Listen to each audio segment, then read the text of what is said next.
Good morning बच्चों। Chapter अपना चल रहा था aldehyde ketone and carboxylic acid. इसमें भी चल रही थी chemical reactions of aldehyde and ketone, यानी एल्डिहाइड कीटोन की रासायनिक अभिक्रियाएं, जिनमें हम डी ग्रुप पढ़ रहे थे। ए ग्रुप लिया था नाभिक संयोग योगात्मक अभिक्रियाएं, बी लिया था अपचयन, सी लिया था ऑक्सीकरण, ठीक है, और डी लिया था एल्फा हाइड्रोजन के कारण होने वाली अभिक्रिया जिसमें एल्डोल संघनन था।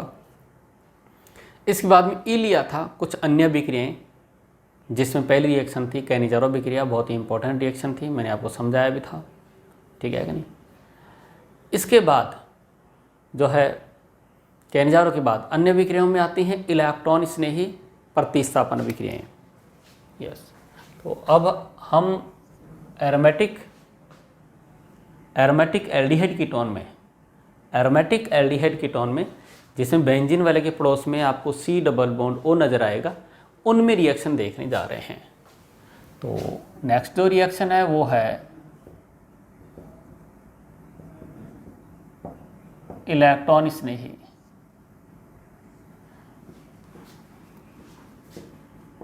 प्रतिस्थापन अभिक्रियाएं।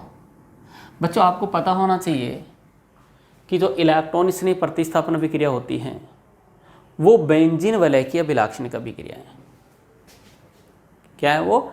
बेंजीन वलय की अभिलाक्षणिक अभिक्रियाएं हैं।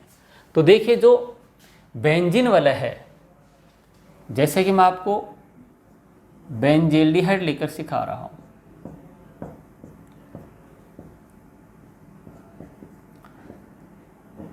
ये बेंजील्डिहाइड है।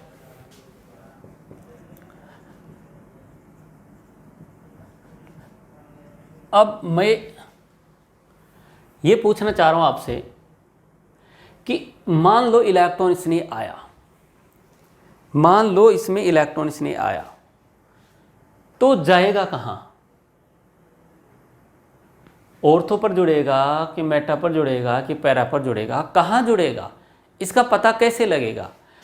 इसका पता लगेगा इसकी अनुनादी संरचनाओं से कि ये समूह क्या कर रहा है, बेंजीन वाले से इलेक्ट्रॉन ले रहा है कि बेंजीन वाले को इलेक्ट्रॉन दे रहा है, उससे पता चलेगा।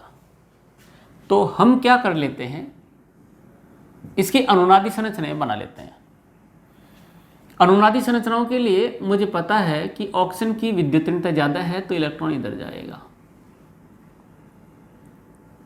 जैसे इलेक्ट्रॉन यहां जाएगा तो इलेक्ट्रॉन बाहर आएगा।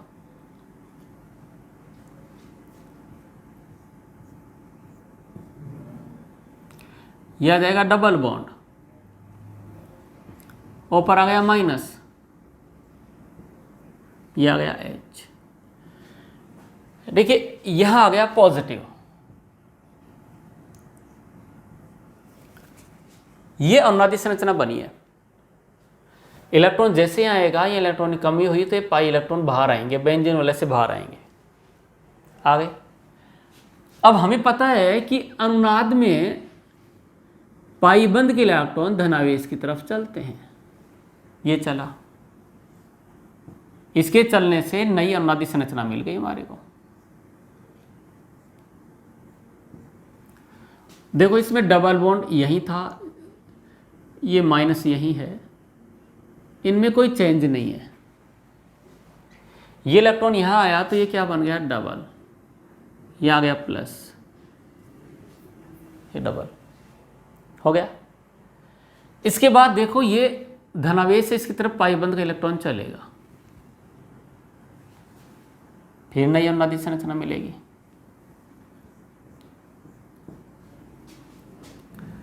डबल बॉन्ड, ये H, और यहां आ गया plus.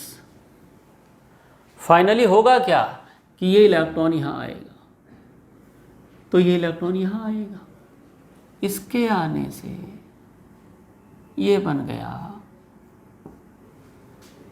Double bond carbon, double bond O। मैंने इलेक्ट्रॉन स्नेही यानी इलेक्ट्रॉन के चाहने वाले को भेज दिया बेंजल्डिहाइड में, तो वो कहाँ जाएगा?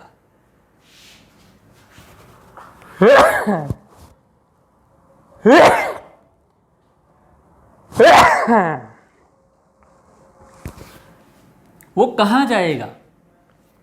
जहां उसको इलेक्ट्रॉन मिलेगा। भाई जो इलेक्ट्रॉन स्नेही है, जो इलेक्ट्रोफाइल है, वो कहाँ जाएगा? जहां उसको इलेक्ट्रॉन मिलेंगे। अब बेंजीन वाले में कहीं आपको नेगेटिव चार्ज नजर नहीं आ रहा है, लेकिन इलेक्ट्रॉन स्नेही जाएगा बेंजीन वाले पर। अब ये इलेक्ट्रॉन स्नेही को अगर मैं ऑर्थो पर भेजूंगा तो वहां पहले धनावेश नजर आ रहा है, दूर भगाएगा। मैं पैरा पर भेजता हूं, इलेक्ट्रॉन स्नेही को दूर भगाएगा। यहां भेजता हूं, दूर भगाएगा। बोले ना, या नहीं। तो फिर कहां? बोले अगर आप बेंजीन वाले पर ही आना चाहते हो तो मेटा स्थिति पर आ सकते हो। क्यों? क्योंकि मेटा स्थिति पर जो इलेक्ट्रॉन आपको मिलने की संभावना है, मेटा स्थिति पर जो इलेक्ट्रॉन मिलने की संभावना है वो ऑर्थो पैरा से क्या है? ज्यादा है। ऑर्थो पैरा से क्या है? ज्यादा है। तो इस तरीके से बेंजल्डिहाइड में जो CHO समूह है, जो CHO समूह है वो मेटा निर्देशी होता है।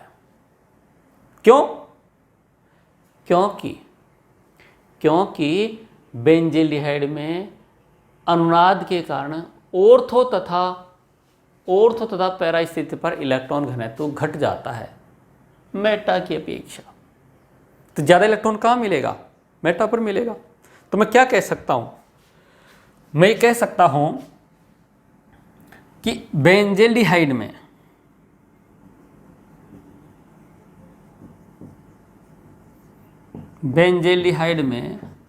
CHO समूह मेटा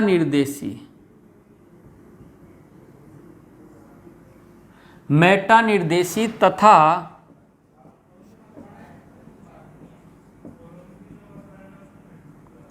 निष्क्रियकारी, मेटा निर्देशी तथा निष्क्रियकारी समूह होता है। मेटा निर्देशी का मतलब क्या हो गया कि जो CHO समूह है वो इलेक्ट्रॉन स्नेही को ये निर्देशित करता है कि आप मेटा पर जा सकते हो। आप इलेक्ट्रॉन स्नेही प्रतिस्थापन विक्रिया मेटा स्थिति पर दर्शा सकते हो, यानी मेटा स्थिति पर आप रिएक्शन कर सकते हो। ये हो गया मेटा निर्देशी। निष्क्रियकारी मैंने बहुत पहले भी समझाया था। निष्क्रियकारी वो समूह होता है जो इलेक्ट्रॉनों को बाहर लेता है, और सक्रियकारी वो होता है जो इलेक्ट्रॉन देता है। निष्क्रियकारी वो है जो बेंजीन वाले से इलेक्ट्रॉन बाहर ले लेता है। इसने बेंजीन वाले से इलेक्ट्रॉन बाहर लिए हैं। बेंजीन वाले से इलेक्ट्रॉन क्या किए हैं? बाहर लिए हैं। किसने? CHO ने।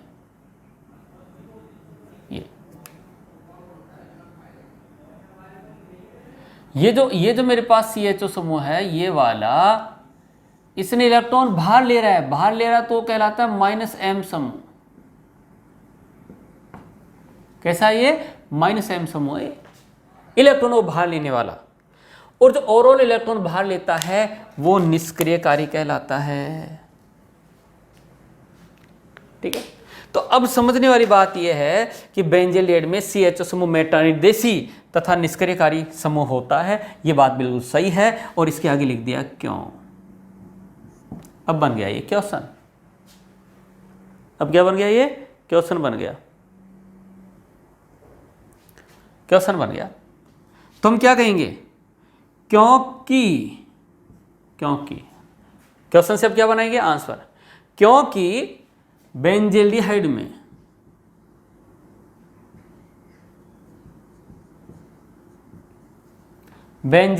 में CHO समूह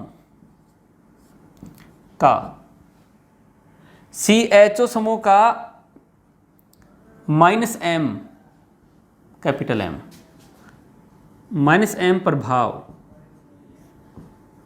लगता है,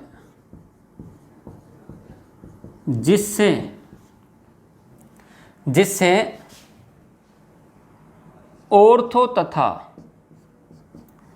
पैरा स्थिति पर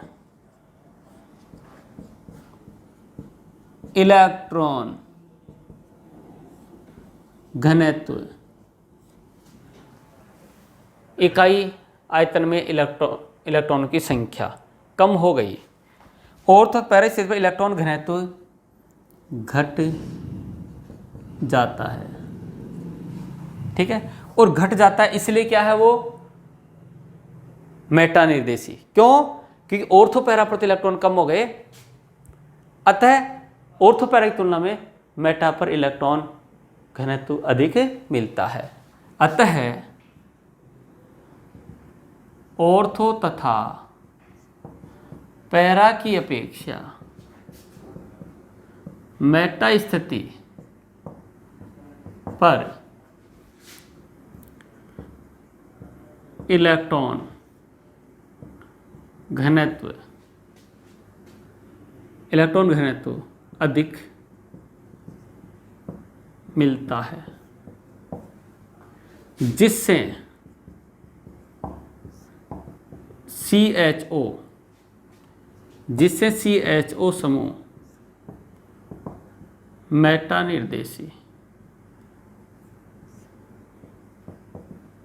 होता है। मेटा निर्देश समझ में आ गया। निष्क्रियकारी CHO समूह के -M कैपिटल M -M प्रभाव के कारण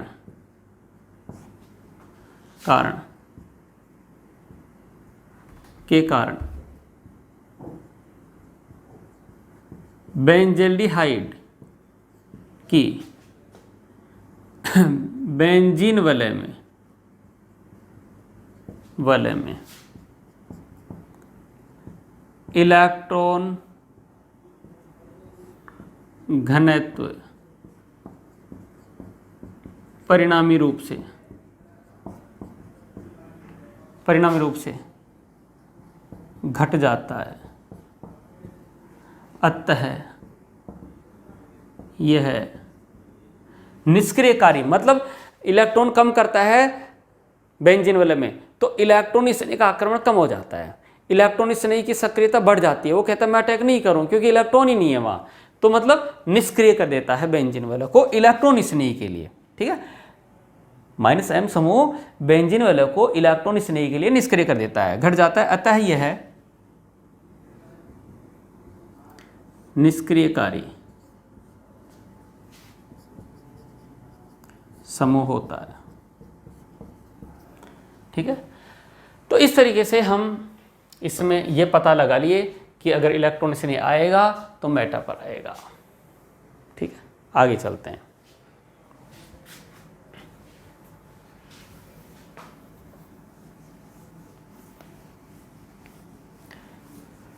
इसमें ज़्यादा रिएक्शन नहीं होंगी, एक नाइट्रिकन जो है वो अपने सिलेबस में है।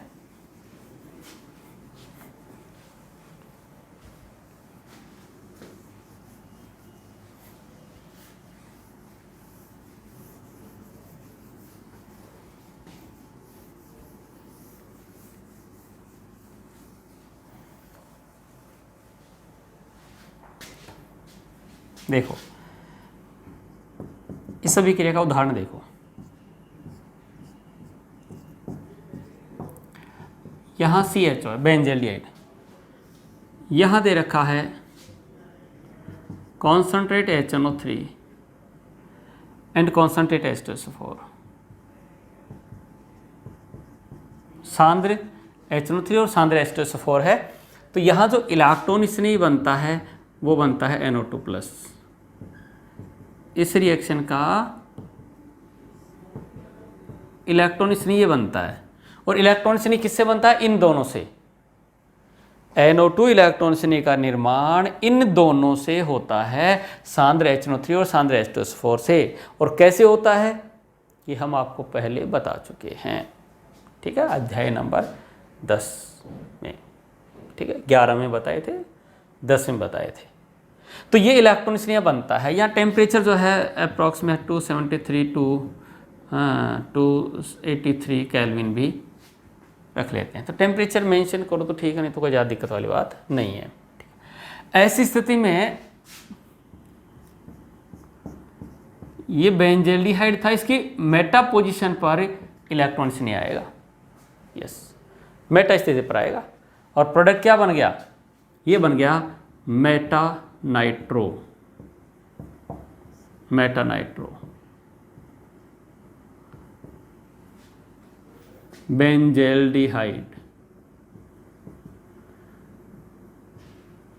क्या बन जाएगा? मेटा नाइट्रो बेंजल्डिहाइड, ये बन जाएगा, ठीक है। इस तरीके से ये इलेक्ट्रॉन स्नेही प्रतिस्थापन अभिक्रिया समाप्त हो जाती है, ठीक है। इसके बाद एल्डिहाइड कीटोन खत्म हो चुका है, ठीक है। इसमें सिर्फ अपने को पढ़ना है इनके उपयोग। किसके? एल्डिहाइड कीटोन के उपयोग। जो अपने कंपाउंड लिए हैं, कुछ एल्डिहाइड हैं, कुछ कीटोन हैं, उनके क्या उपयोग हैं वो थोड़ा सा देख लेते हैं। तो अब हेडिंग आएगी एल्डिहाइड कीटोन के उपयोग।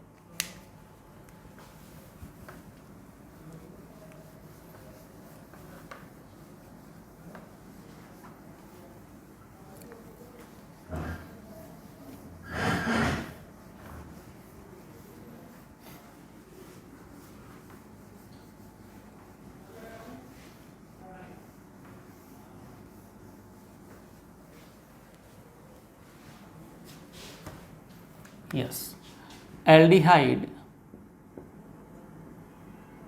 तथा कीटोन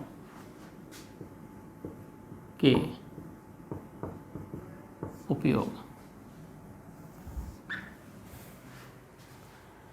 एल्डिहाइड तथा कीटोन के उपयोग, देखो उपयोग तो बहुत हैं, लेकिन जो अपने एग्जाम में थोड़ा सा ध्यान रखने वाली बातें हैं वो 4-मेल्डिहाइड CHO,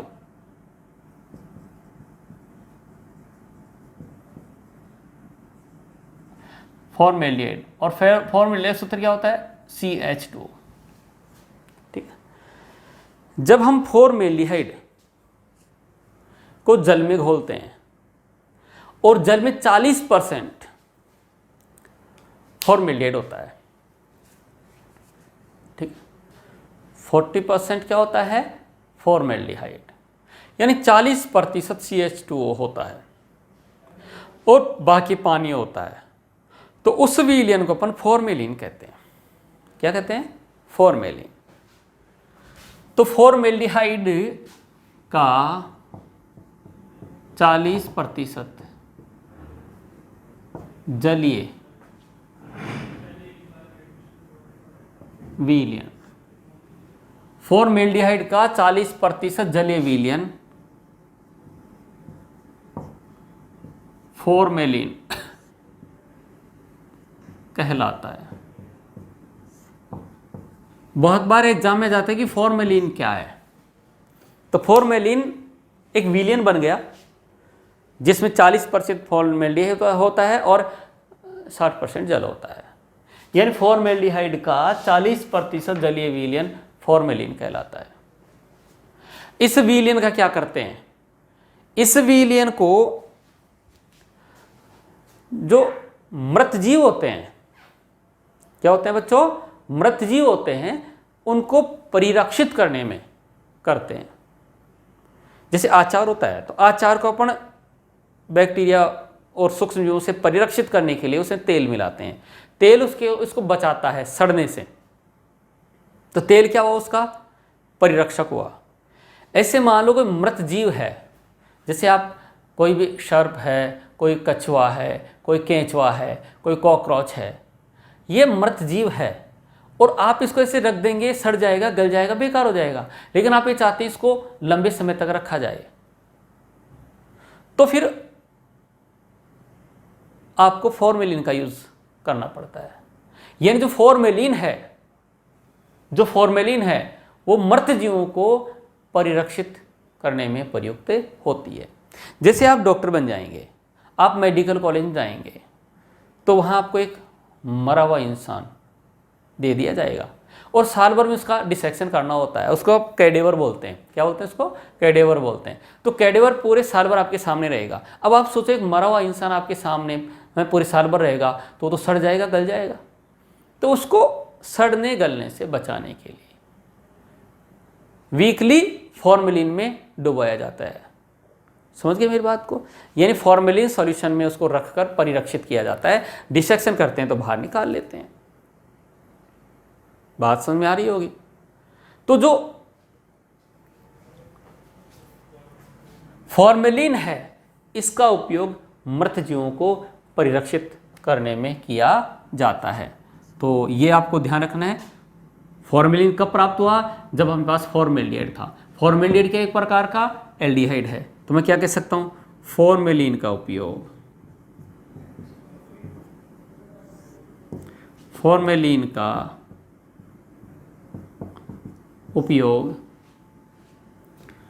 मृत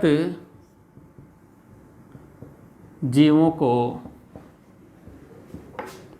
परिरक्षित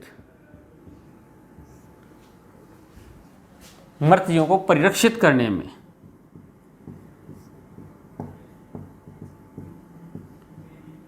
किया जाता है। यस। इसके बाद देखो जो फॉर्मेल्डिहाइड है वो कुछ ज़्यादा इंपॉर्टेंट है। फॉर्मेल्डिहाइड का उपयोग बहुलकों के निर्माण किया जाता है। और बहुलक जो है अपने पास बहुलक अलग से चैप्टर है, 15 नंबर चैप्टर है, 15 नंबर का पार्ट है बहुलक। तो बहुत सारी बहुलक, जैसे बहुत अच्छा बहुलक बेकेलाइट, यूरिया फॉर्मेल्डिहाइड, ऐसे बहुलक हैं जिनका निर्माण हम फॉर्मेल्डिहाइड लेकर करते हैं। तो हम कह सकते हैं कि फॉर्मेल्डिहाइड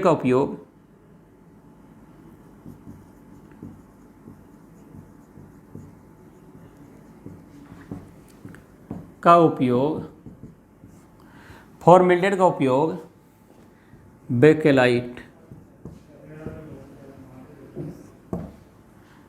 यूरिया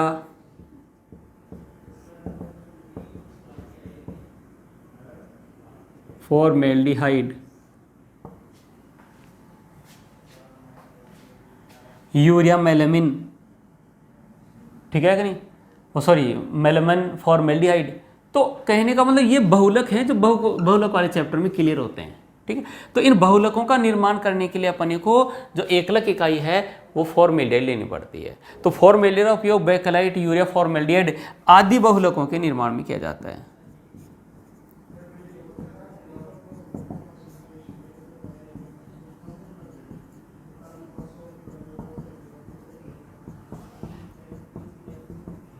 ठीक है, आदि के निर्माण में किया जाता है। एक अपने पास होता है एसीटोन। एसीटोन होता है CH3 COCH3, ये होता है एसीटोन। तो जो एसीटोन है इसका जो उपयोग करना होता है वो कार्बनिक यौगिकों को घोलने में किया जाता है। ये बहुत ही अच्छा विलायक है, ऑर्गेनिक कंपाउंड को डिसॉल्व कर लेता है इजीली। आपको याद हो तो जो नेल पॉलिश होती है वो महिलाएं पहले दिन लाल रंग की लगाती हैं, दूसरे दिन नीले रंग की हो जाती हैं। होती नहीं है, लाल रंग की को हटा देती हैं, फिर नीले वाली लगा लेती हैं। तीसरे दिन देखा नीली वाली पीली हो गई, तो नीली वाली पीली नहीं हुई है, नीली वाली को हटाया है और उस पर पीली नेल पॉलिश की है। तो जो हटाने का काम करते हैं ना वो एक थिनर कंपाउंड बोलते हैं। वो थिनर जो है अपनी ऑर्गेनिक केमिस्ट्री में एसीटोन है, मतलब वो एसीटोन ही है पर वो जानती नहीं कि एसीटोन है। तो एसीटोन जो है वो नेल पॉलिश को घोल रहा है। नेल पॉलिश जो है एक प्रकार से कार्बनिक यौगिक है, ऑर्गेनिक कंपाउंड है। तो मैं ये कह सकता हूँ कि एसीटोन का उपयोग कार्बनिक यौगिकों के विलायक के रूप में किया जाता है। सीधा सपाट भी कह सकते हैं एसीटोन एक अच्छा विलायक होता है। ठीक है कि नहीं? तो एसीटोन का उपयोग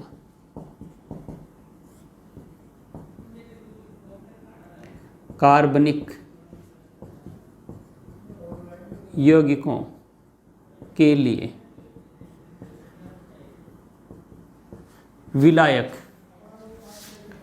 विलायक के रूप में होता है। ठीक है, इस तरीके से अपने पास जो है ये एल्डिहाइड कीटोन कंप्लीटली फिनिश हो जाता है। तो इसका एक पार्ट खत्म हो गया। अब हम लेंगे इसी में कौन, कार्बोक्सिलिक एसिड। ठीक है बच्चों, तो एल्डिहाइड कीटोन को अपन ने खत्म किया है।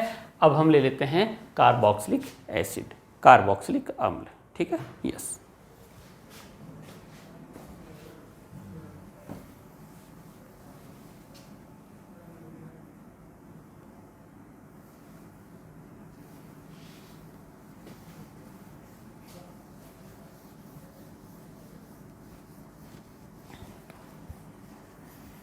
बच्चों कार्बोक्सिलिक अम्ल होता है जिनमें COOH होता है।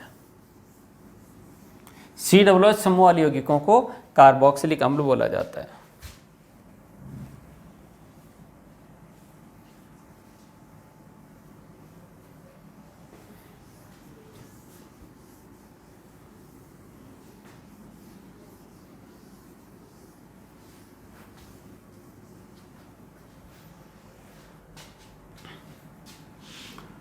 यस, तो अब हम ले लेते हैं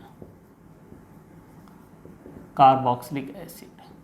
ठीक है, एल्डिहाइड कीटोन को खत्म करने के बाद देखो कार्बोक्सिलिक एसिड में मेरे पास क्या मिलेगा, COOH।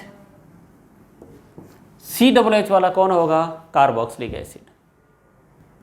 ठीक है, इस कार्बोक्सिलिक एसिड में देखो संरचना देखें तो इस तरीके से होती है, ये O और ये H ऐसे होती है। आप ऐसे हाँ बता दो, कोई दिक्कत नहीं है। इस ऑक्सीजन के पास में 2 लोन पेयर है। ठीक है, इस ऑक्सीजन के पास में भी 2 लोन पेयर होते हैं।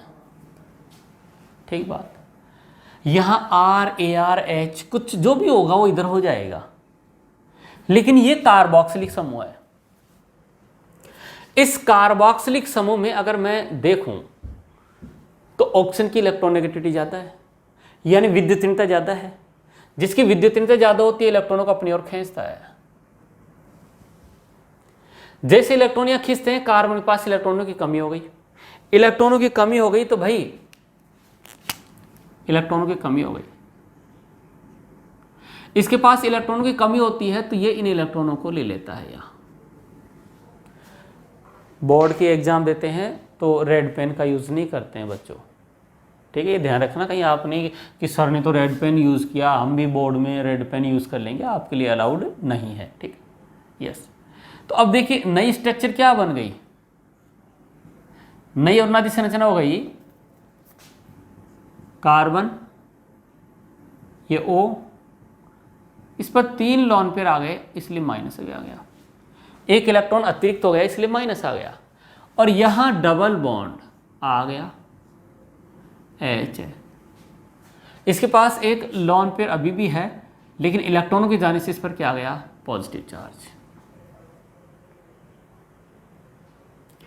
ठीक है, तो इस तरीके से इसकी अनुनादी संरचनाएं होती हैं। जब इलेक्ट्रॉन वापस से ऐसे आएगा, ये इलेक्ट्रॉन वापस ही आएंगे, ये वापस ऐसे जाएगा, ये बन जाएगा। तो आप देख रहे हैं कि कार्बोक्सिलिक अम्ल की अनुनादी संरचना में जो कार्बन ऑक्सीजन के बीच की जो बंध लंबाई है, कार्बन ऑक्सीजन के बीच की जो बंध लंबाई है वो अपेक्षा से ज्यादा हो गई है, क्योंकि डबल बॉन्ड सिंगल बॉन्ड में कन्वर्ट हो रहा है, द्विबंध लक्षण कम होता जा रहा है। क्या होता जा रहा है भाई, द्विबंध लक्षण कम होता जा रहा है, और द्विबंध लक्षण कम हो रहा है मतलब कार्बोक्सिलिक अम्ल जो है, कार्बोक्सिलिक अम्ल जो है वो कार्बोनिल समूह की रासायनिक अभिक्रिया नहीं देता है। अगर मान लो ऐसा क्वेश्चन आ गया कि कार्बोक्सिलिक समूह में C डबल बॉन्ड O होता है, लेकिन फिर भी यह कार्बोनिल यौगिकों की तरह योगात्मक अभिक्रिया नहीं देता है, नाभिक किसी योगात्मक अभिक्रिया नहीं देता है। क्यों? तो आप कहेंगे क्योंकि कार्बोक्सिलिक समूह में अनुनाद के कारण कार्बन ऑक्सीजन के मध्य कार्बन ऑक्सीजन के मध्य द्विबंध लक्षण में कमी आ जाती है, क्योंकि कार्बोक्सिलिक समूह में अनुनाद के कारण कार्बन ऑक्सीजन के बीच में जो बंध लंबाई है वो अपेक्षा से ज़्यादा हो जाती है और द्विबंध लक्षण अपेक्षा से कम हो जाते हैं। द्विबंध लक्षण कम हो गया और द्विबंध लक्षण कम हो गया तो वहाँ नाभिक संयोग नहीं हो पाता है। चलो ये था। आपके एग्जाम में सिंपल क्वेश्चन आ सकता है, कार्बोक्सिलिक समूह की अनुनादी संरचनाएं बनाइए। तो ये कार्बोक्सिलिक समूह था, इसकी ये अनुनादी संरचना हो गई। तो यहाँ आपको कोई प्रॉब्लम नहीं आनी चाहिए कार्बोक्सिलिक समूह की अनुनादी संरचनाएं बनाने में। ठीक है बच्चों, यस। इसके बाद देखो आप, हम देखेंगे कार्बोक्सिलिक यौगिकों के विरचन की विधियां, method of preparation of carboxylic acid.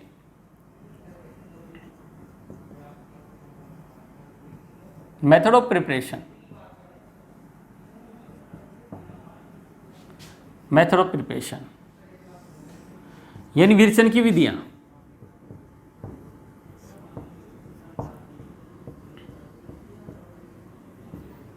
क्या बनाना है? Carboxylic acid. कार्बोक्सिलिक एसिड बना था भाई पहला किससे? एल्कोहल से। किससे बना था? एल्कोहल से। आपको पता है एल्कोहल जो है वो ऑक्सीकृत होकर, एल्कोहल ऑक्सीकृत होकर एल्कोहल दे एल्डिहाइड देता है, और एल्डिहाइड के ऑक्सीकरण से क्या बनते हैं? Carboxylic acid. लेकिन यह प्रबल ऑक्सीकारक लिया है,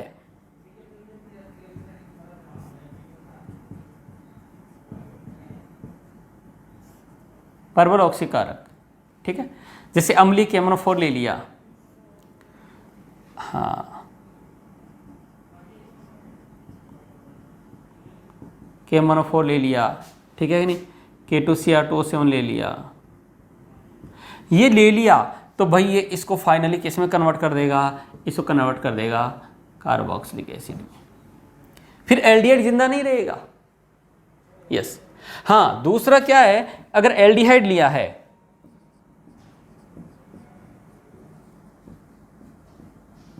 एल्डिहाइड के ऑक्सीकरण से, ये हम पढ़ चुके हैं।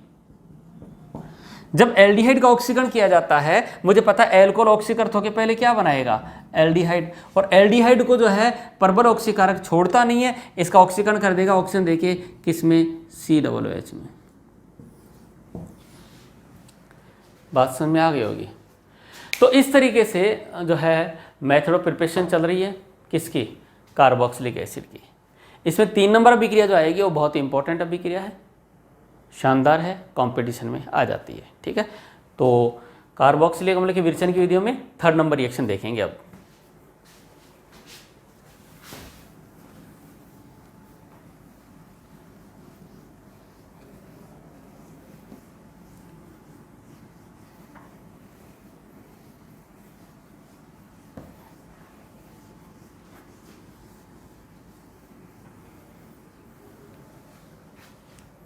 तीन नंबर की अभिक्रिया, एल्किल प्रतिस्थापी।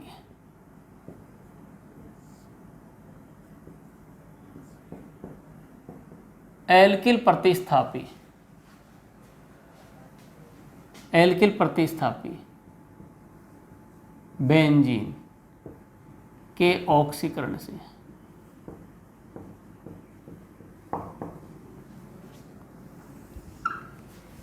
ठीक है, एल्किल प्रतिस्थापी बेंजीन के ऑक्सीकरण से।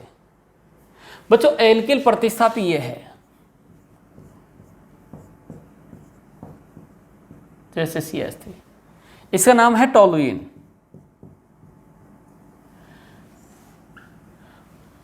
इसका जब क्षारीय KMnO4 के द्वारा ऑक्सीकरण किया जाता है, क्षारीय KMnO4, ये KMnO4 है और ये KOH है, तो क्या हो गया? क्षारीय KMnO हो गया। क्षारीय KMnO4 के द्वारा करते हैं, बहुत ही अच्छी रिएक्शन। तो बेंजीन वलय का पड़ोसी कार्बन COOH में चला जाता है डायरेक्ट। यस, यानी जो एल्किल समूह है उस कंप्लीट एल्किल समूह से अपने को COOH मिलेगा।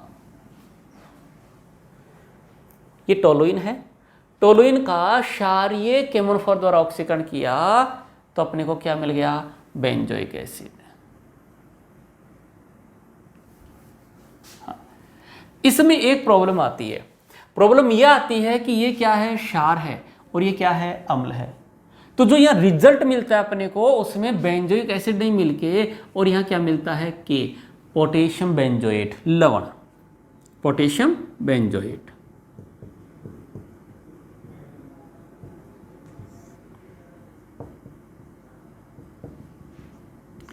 ये लवण मिलता है।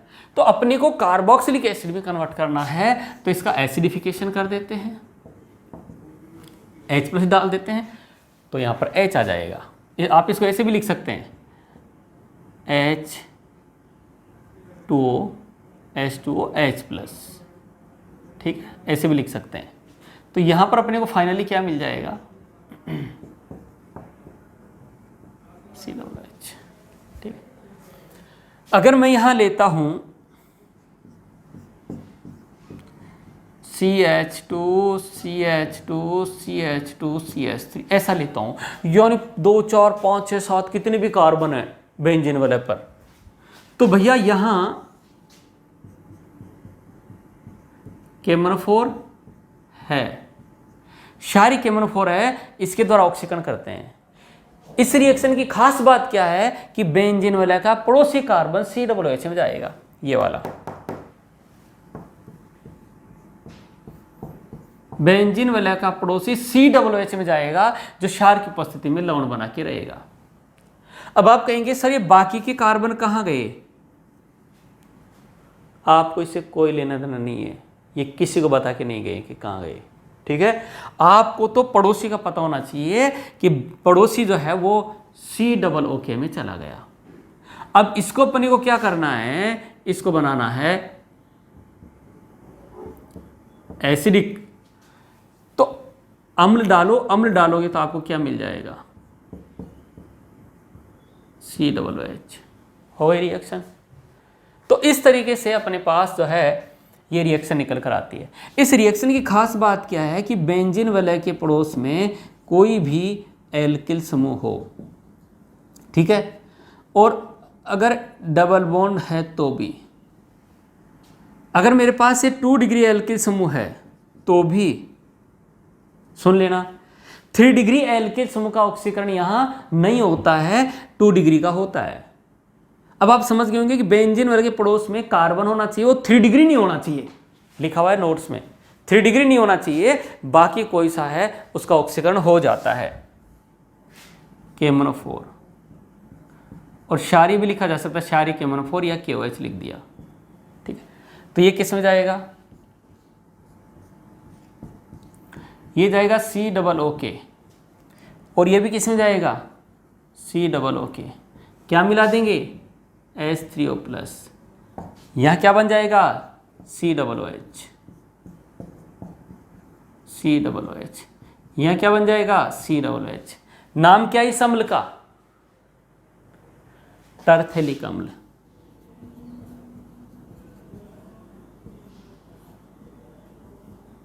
क्या नाम है, टरथेलिक अम्ल। तो इस तरीके से आप लोगों को ये समझ में आ गया होगा। अब ध्यान रखने की बात यह है कि अगर क्षारीय केमोनोफोर दे रखा है और बेंजीन वाले के पड़ोस में कोई एल्किल समूह है, कोई एल्कीन है, डबल बॉन्ड है, बस 3 डिग्री नहीं होना चाहिए, यहाँ 3 डिग्री कार्बन है तो उसका ऑक्सीकरण नहीं करेगा, बाकी सब का COOH में ऑक्सीकरण हो जाता है। जैसे एसीटोन है, एसीटोन का भी हो जाएगा। देखो एसीटोन क्या मतलब, यहाँ कीटोनिक ग्रुप दे रखा है ऐसा, ठीक है, इसका भी ऑक्सीकरण हो जाएगा। मान लो यहाँ दे रखा है, इसका भी हो जाएगा, CH2 CH3 दे रखा है, क्या दे रखा है, क्षारीय केमोनोफोर, और क्षार कौन है, KOH है, तो इसका कार्बन का ऑक्सीकरण होगा, इसका होगा, इनका नहीं होगा।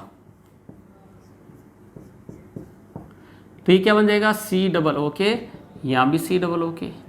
अब इसको हटाना है तो आप एसिडिक मीडियम डाल देंगे, एसिड डाल देंगे, एसिड डालते ही क्या बन जाएगा, ये COOH और ये भी COOH।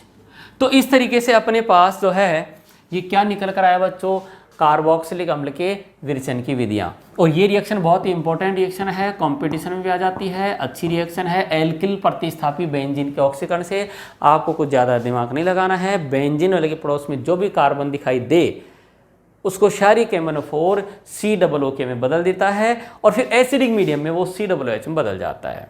बस 3 डिग्री एल के समूह कोई जुड़ा हुआ है तो उसका ऑक्सीकरण नहीं करना है, बाकी आप सबका ऑक्सीकरण कर देना। जो भी पड़ोसी कार्बन है बेंजीन का वो COOH में चला जाएगा। तो इस तरीके से ये चल रहा है अपने पास प्रिपरेशन ऑफ कार्बोक्सिलिक एसिड, जिसमें 3 विधियां देख ली हैं। बाकी की जो है मेथड्स हैं वो अपन नेक्स्ट लेक्चर में देखेंगे। तो बच्चों इस लेक्चर को अपन यहीं फिनिश करते हैं, नेक्स्ट लेक्चर फिर मिलते हैं कार्बोक्सिलिक एसिड के साथ। Thank you.